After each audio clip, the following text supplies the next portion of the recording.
Hello and welcome to another update video about Ethereum. So with Ethereum, you can see here that not too much has changed since the previous video. We are still here in a possible breakout pattern. Again, we need to take it with a pinch of salt until we really break above 1280. And until we break above 1280, this here will not be my primary scenario. The primary scenario is actually that we will make another lower low below $880. But nevertheless, we want to focus on the bullish scenario because there is a real chance that we could be breaking out. We just need to be aware that it could go the other way at the moment, still with a very, very high likelihood until we have price confirmation. We can count this bullish, therefore we are doing it. But again, we need price confirmation first, and then above 1280, depending on how the price structure is looking like and how we are going through this area here, I will decide if I make the bullish scenario my primary expectation. So for now, what we've seen here is a wave 1 up, a wave 2 down. Then within the wave 3, which is up here somewhere, yeah, we have already seen a couple of subwaves, a 1 and a 2, and now another 1, 2, and we might be working here on the wave 3. There is currently no evidence that wave 2 is finished. The wave 2 came down to 1280 here. There is no evidence that it's finished because we have not made a higher high against that wave 1 here. So we have not moved above 1172. A move above 1172 would indicate very strongly that wave 2 is over. Until then, we have to be focused, and understand that wave 2 could come down again a little bit. So it might just be an extended one, might be an A, B, which is forming here, and now a C down. Ideally, in this wave 2, you do not want to go below,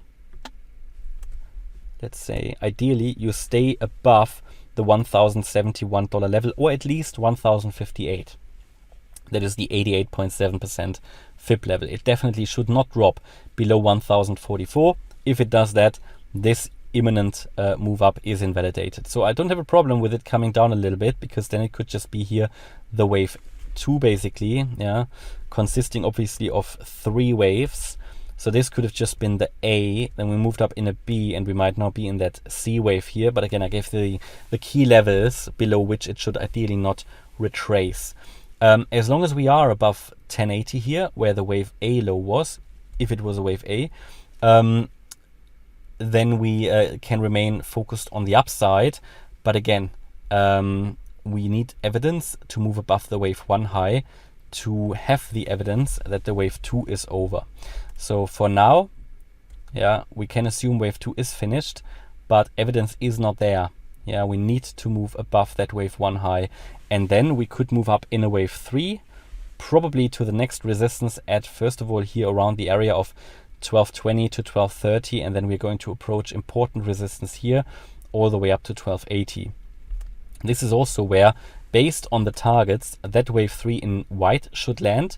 Then we'll get a wave 4 down and a wave 5 up, and that should then finish off the yellow wave 3, matching to these this 1-2 setup. Okay, so we had here a wave from the low on the 30th of June. We had a wave 1 up, a wave 2 down, and now we are in this wave 3, and within the wave 3 we've got 5 waves here currently unfolding. Okay, so however, until we get above that 1280 level, we have to be very, very clear that it is super likely to still make another lower low. That is actually what I primarily believe. And again, key target for that would be the $615 level. That is sort of a main level. Yeah, I think we'll only reach it really in an extreme scenario. That is the 88.7% FIB level. But still, if we go below that 78.6% FIB level, which is here at $1,075, and then make a low below $880, any low would be sufficient, yeah, to finish off the correction, because it would then mean that we are making a wave 5 low, from which we have another chance to reverse to the upside. So I'm currently expecting one more leg down, because the price action currently does not yet justify making the bullish scenario the primary one.